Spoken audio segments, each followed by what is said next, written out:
Hey nail besties, welcome back to the channel. We are going to be doing Sean and Legend inspired nails.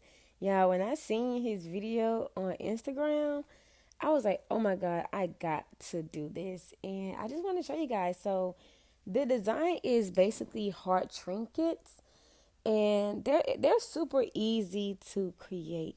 So I cannot wait to show you guys the nail art process. But right now we are pushing the cuticles back. Instead of me using a cuticle pusher these days, I just normally use my drill bit. I don't even know the name of this one. Like, normally I use my cuticle round drill bit, but I decided to use this one because I was like, let me just test this one out. And I actually like this one a little bit better. Basically, instead of me buying a cuticle pusher, you just get you a drill bit that pushes back your cuticles while also removing the dead skin from your nail plate. This also ensures that the prep process does go a little bit faster than normal. We're going to go ahead and use my UNT Peel Off Base Gel. I am not sure what happened to the formula, but guys, when I tell you this, when I took the nail off, it actually broke a tip of my natural nail. So I don't know if they changing the formula for the Peel Off Base Coat, but that has never happened. So I think I'm going to try this company that I've been seeing everybody else use, which is Jello, for my peel off base, just to see how it works. And then I'll let you guys know my ratings. But we're going to go ahead and start with the application process. As you can see, when it comes to stiletto, I think it's the easiest nail set to do. I feel like it's the easiest to apply acrylic. I feel like it's the easiest to shape because it's nothing but a triangle, y'all. Like, that's it. It's a triangle. Like, don't let this shape fool you. This shape is so easy to apply the acrylic. And you just want to go ahead and move it all the way towards the tip of the nail with the body of the brush. Okay, now I'm going to go ahead and pick up the second bead at a 90-degree angle. I'm going to tap the excess liquid off, and I'm going to go ahead and place the nail bead. I'm going to go ahead and place the bead in between the nail tip and the natural nail. And I'm going to go ahead and I'm going to mold that gently to go ahead and form the apex of this nail. And I'm telling you guys, stiletto, don't let it trick you. This by far is the easiest nail to do. When I first started doing nails, the shape that I got down the quickest, in my opinion, was stiletto. The shape that I could not get down at all was coffin. And nowadays, for when I was doing nails all the way up to now, most people don't even get coffin. They more so remove coffin and, said more about tapered square, but if it ain't coffin, it's not tapered square. Tapered square is a tapered square, and a coffin shape looks like a coffin. You know what I'm saying? So, I digress. Moving on to the cuticle bead. I think I put too much acrylic on this bead here, but it doesn't matter. You already know. Swipe it in the middle. Swipe it in the middle. This is to prevent the overflow of the cuticle area. I would never tell you guys a lie when it comes to application. This is exactly how I prevent my beads from running to my cuticle area, by swiping it in the middle and then going ahead and tucking the cuticles in on the side. And if you need to put another cuticle bead on there again, you can. Just make sure it's not too big. But we're going to go ahead and go on to the next nail. As you guys can see, the application on that nail is top tier. Moving on to the next nail at a 90-degree angle, guys. Tap the excess monomer off onto the towel because you don't want too much monomer onto the towel. And then, look, swipe. This is another easy. I wish I did it in this video here. If you guys apply a certain amount of acrylic onto the nail, you can just swipe it on both sides, and the acrylic will just float towards the tip of the nail. Now, this is only for the top part of the nail. You want to do this. You do not want to do this for the full nail unless you have advanced your method onto the one bead. But I don't know if that's... I don't know how to do the one bead too well to build the structure. I'm more of a 3, 4, maybe 5 bead girl. It doesn't matter how many beads you use, y'all. Just make sure your application is on point. That is the key. It makes no sense to know how to do nail art unless you're doing Gel X. And what I mean by that, if you want to do acrylic first, you need to get the foundation application down. The nail art will come. But if you don't want to learn how to do acrylic, then you could do Gel X and just personally work on the art. That's what I've been seeing. A lot of people that do Gel X, it seems like they just prefer to work on the artwork. And nothing is wrong with that. Shoot, I like Gel X. As you guys can see, I've done a few Gel X nails on my page.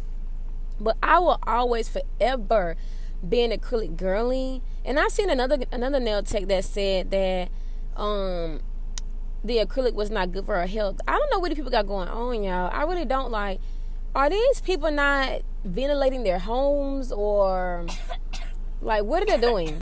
Because one thing I know for sure that I do when I get done doing nails, I clean that table off with isopropyl alcohol. I have a bag. Forget the trash can sitting in my room. I have a bag. And all those paper towels that I use, like this whole thing that you guys see me using, even the paper towel that's in the background, I throw that away too. I throw all that away. So as soon as I get done with the application of acrylic, all that stuff gets thrown out into my garbage outside my house immediately. Not only will this prevent the smell, this will prevent unnecessary headaches and prevent your house from smelling like a salon all day. So if people, I don't want new people that want to learn how to do nails in acrylic to kind of be scared starting out because of the controversy from other people. But y'all, you just have to be clean. Like, when I get too much monomer on my cuticles, I have alcohol on the side where I have a brush and I can easily wipe up the alcohol I can easily wipe up the monomer from my skin with my brush. Like, you just have to be aware when you're applying acrylic and stuff to your nails and stuff, because yes, you can hurt your skin possibly, but if you're not being careful, then try your best to be careful. But at the end of the day, acrylic is not as damaging, because if it was, guys, acrylic nails been around for billions, thousands of years. Like, it's been around for a long time. Just take your time. And I also see like a lot of other nail techs that do want to switch over from acrylic, and then they're doing like polygel or Gel X. They want to start down in acrylic, and I'm not a fan of that either, because before, people don't know this. I'm about to put this on this screen too. Polygel is acrylic with gel. Here's a little tutorial. Polygel is acrylic powder and clear gel. So, for the last time, how can acrylic be bad for you when polygel is made with acrylic powder too? Like, come on, y'all. Let's be for real here. Just when you guys are doing your nails or doing other people's nails, try your best to keep the cuticles clean from monomer. And if you can't, have a little bowl of alcohol on the side with a little brush and clean up the excess monomer to prevent anything that, any irritations or anything that can trail to the nails. Okay, but that was just a little education I wanted to put inside of here for people. So back to the nails. We're working on the cuticle area. As you see, I am pushing the acrylic up towards the cuticle. I don't know what white this is. I think I just mixed all the clears and the whites that I had left over, and I just put this in this little jar. Moving on to the pinky nail. The pinky nail, when I'm recording, it kind of stresses me out a little. Not like literally stresses me out, but I just feel like I just need to have my pinky so close to me because it's so small.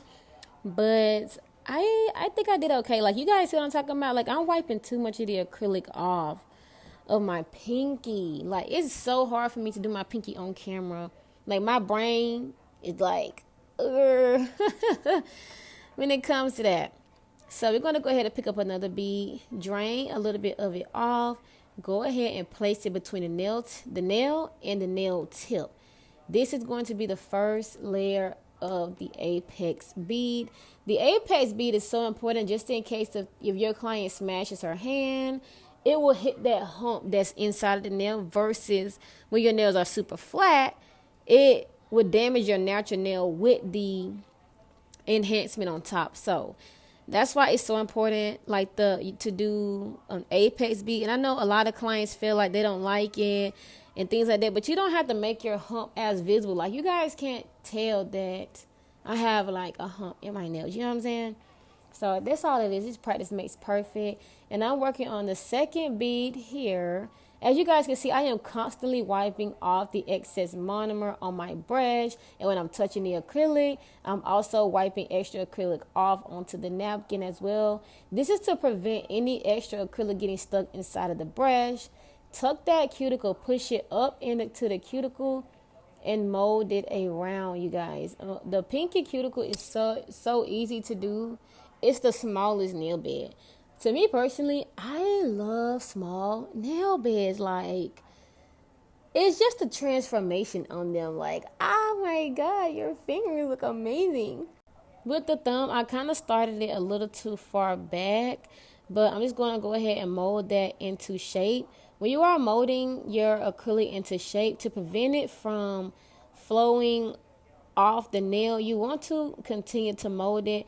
Wipe the monomer, mold it a little bit more, wipe off some more monomer, and then use the body of the brush, like how I'm doing, to go back and forth to go ahead and make sure that it does not move when you're applying it to the nail. So when you're applying acrylic, you want to have control over it.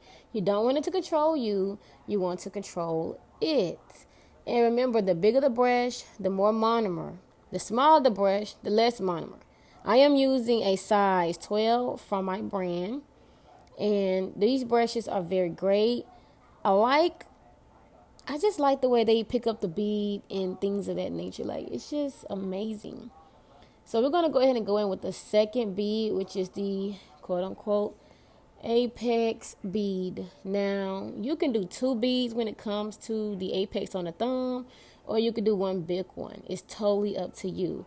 As you guys can see, I am constantly wiping the sides, and this is to prevent any monomer or acrylic powder to get onto my skin. And I'm just molding it all the way down. Constantly use the body of the brush when you guys are molding your acrylic. This will keep the shape of the nails, and when you're using the body of the brush, you remove any types of dents and things of that nature that you can accumulate. So this is why it's so important to look at your nails from all angles. And with the cuticle bead, remember, you push it up towards the cuticle area. Push it up towards it. Don't put the cuticle bead onto the cuticle. You want to push it up against the cuticle. All right, as you guys can see, I was tapping the nail. This is how to ensure that the nails are fully dry and ready to shape. So with the file, you want to make sure that your nail tip and the file itself is loving on each other. No gaps, loving on each other. You see what I'm saying? Straight up and down.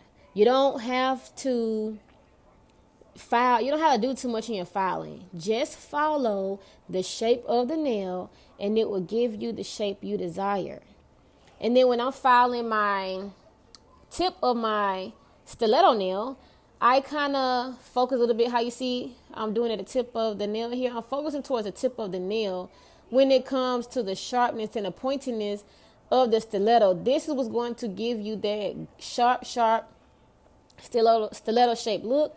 So you want to file the whole nail first, and then once you get done filing the nail first with the shape that you like, you just want to work a little bit at the tip to give yourself a nice, crisp, sharp stiletto. Okay, a stiletto is not an almond shape. A stiletto is a stiletto, which is a pointy nail.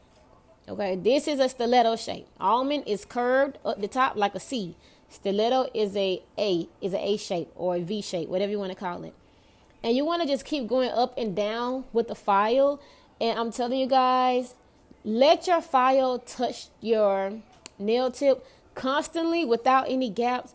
Your shaping will turn out 10 times so much better. Just continue to go up and down, up and down. And when you're filing stiletto, it's so easy to get, you know what I'm saying? It's so easy to get the nail to be lopsided because you don't want to focus too much on one side. So you want to get a few files on the right, a few files on the left. You just want to teeter-totter a little bit back and forth. And then you want to make sure that you're checking your nail to make sure that you don't have any lopsided nails and that it's actually pointed going straight up. And then I'll be right back.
This is a 5-in-1 carbide bit. I don't know how I feel about this, guys. I'm not gonna lie, like, I don't know if I like it or I dislike it. I'm not really sure, but it does seal my cuticles. So I would definitely give it 10 stars just off of that. But as far as like the type of drill bit and things like that, I'm not really sure if I like it. I'm thinking about this year testing out some new drill bits from a different company that I've been looking at for a long time. And I just want to try theirs out and just see what type they have, because they do have different drill bits that can seal the cuticle area. They have drill bits that go just on top of the nail. Like, they have a lot of type of drill bits. So when you're sealing the cuticle, as you guys can see, you just want to be gentle. I think I would have mine thing around like maybe like 5 or 6. And then you just want to go all the way around from left to right when it comes to the cuticle area. You don't want to overfoul the cuticle area, because if you do, you can't get lifting.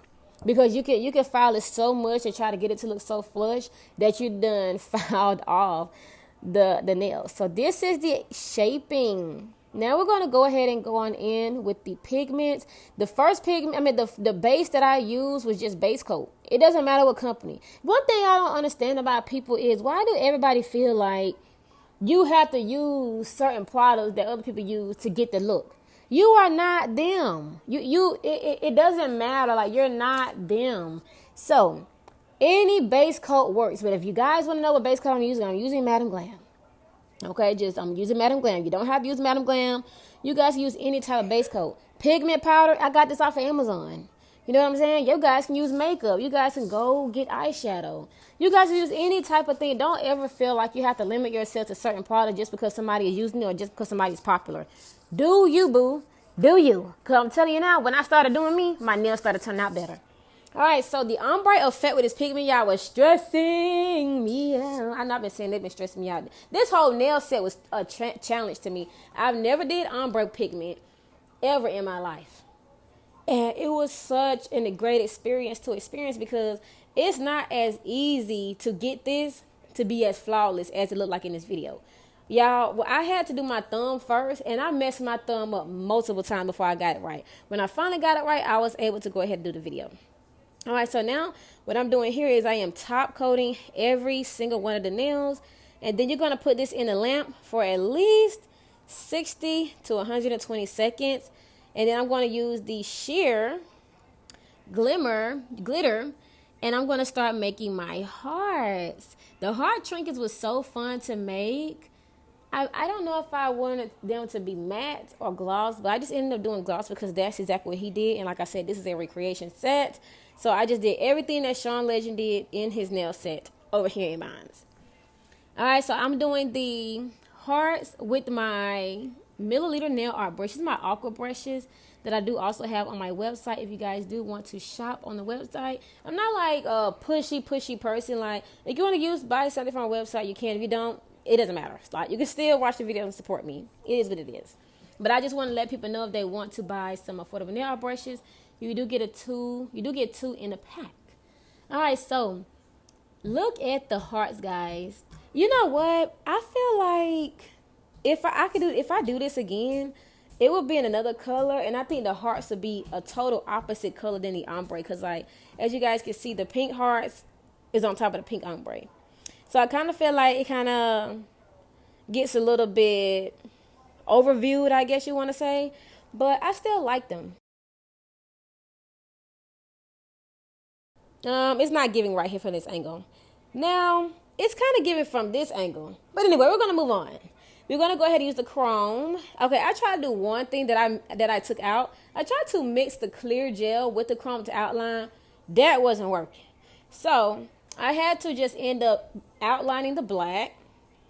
And then I went on top of the chrome. So you outline the hearts, guys, right? And then you top coat the nail again, because you don't want the chrome to overlap any of the other design. Like, you don't want it to be all over the place. So the chrome needs to be a layer on its own. And then you top coat again. So I think y'all say use about maybe like 2 to 3 top coats in this one set. This is why it's so important to do a thin layer of top coat, because the final layer of top coat You want to apply a nice amount, but not to where it's going to be too bulky and to where it's going to start chipping. But it's not hard to do the outline of the heart trinkets. Just make sure that when you do the black, to fully cure the black, and then top coat, and then the chrome. Okay? Black hearts, top coat. Chrome, top coat. Okay. And thank you guys so much for tuning in to the channel. Thank you guys also for showing me a lot of support and pushing me. And I will give you guys a life update on why it took me a week to even create another video, which is not on the roster, honey. The roster is every 3 days. Every 3 days. But I am back. I am fully recovered and things like that. And I'll give you guys an update on me and my family's health in the next video. So, not anything bad, guys. Just so you know, it wasn't anything bad. But I just felt like it took me out to where I couldn't do anything. But thank God I am totally fine. And don't forget to like the video. And what you guys are seeing me use here, do not use alcohol. That was my worst mistake. You just want to get a dry cloth and you just want to wipe out the excess of the chrome. And I wanted to do the little caviar beads in real time, but y'all, it took me a long time just to get them to be the way they're looking, because they were moving so much. Like, I'm not really used to using caviar beads, so I'm kind of new to it. But they were just moving all over the nails, so I kind of had to speed it up, because if I would have kept it in real time, this video would probably been like a whole hour long again. Let's be for real here. All right, so I am going to go ahead and I'm going to leave you guys, and I'm going to see you guys in the next video. So turn me up, turn me up, turn me up. Have a nice day, lovelies, and always remember, your time is precious, and you chose to share it with me, and I'll always be forever grateful. See you next time. Bye.